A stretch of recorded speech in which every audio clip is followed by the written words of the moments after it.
Okay. Magandang araw po sa inyo. Hello, ma'am. Happy New Year! Happy New Year. Alright, mga boss, mga ma'am, mga sir. Property presentation tayo sa video na to. Nandito po ako sa Palawig ngayon. About 15 minutes papuntang Iba. About 5 or 4 to 5 hours drive going to Manila. Fronting Concrete Road. Ano po? Magandang community mga boss. Maluwag ang kalsada. Maganda yung property. Residential, malapit po sa beach, malapit sa downtown Palawig. Pasilip po natin kay Chokokoy.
Alright, so there you go.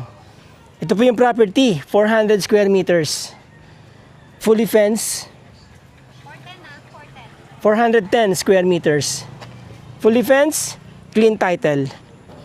Yan. Diyan, beach area na po yan. So about 5 minutes or 10 minutes walk, nandyan na kayo sa coastal area ng Palawig. Ano po?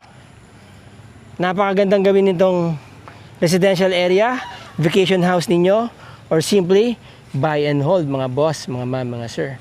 Maganda po presyo nito. Ang advantage po nito, wala kayo sa loob ng subdivision, so you don't have to maintain kung ano-ano man yung mga fees na sinacharge nila sa subdivision, di ba? Tapos maganda pa ang area, malapit ang high school, malapit ang elementary school. Okay? So there's not much about this, the inside of this property, aside from, of course, napakaganda ng kanyang location, mga boss, mga ma'am, mga sir. May nag-iisang puno lang dito, puno ng nara. Papagawa nyo na lang ng bahay, meron na kayong fence. May gate na po. Okay, mga boss, mga ma'am, mga sir. Again, ang property is 410 square meters. Malapit sa school, malapit sa high school, elementary, malapit sa beach, Malapit sa highway. malapit daw sa highway. Actually, nakita nyo sa drone shot, nandyan lang po yung highway. About, siguro mga 400-500 meters yan, ano ma'am? Okay, and maganda yung location niya, mga boss, mga ma'am, mga sir. Perfect. Oo. So, magkano yung property, ma'am? 2.5 million. 2.5 million, 410 square meters, clean title. Okay, clean title daw, sabi ni ma'am. So, there you go. Yung mga interesado dyan, nandyan ang aming number. Dyan sa baba. Yung ibang contact details, dyan po sa description ng video na to. So by the time na baka mamaya mag-schedule kayo ng trippings, sasamahan kayo ni Ma'am Emeline. In the meantime, magbabakasyon kasi ako sa Palawan, mga boss, mga ma'am, mga sir. Kita-kits tayo doon.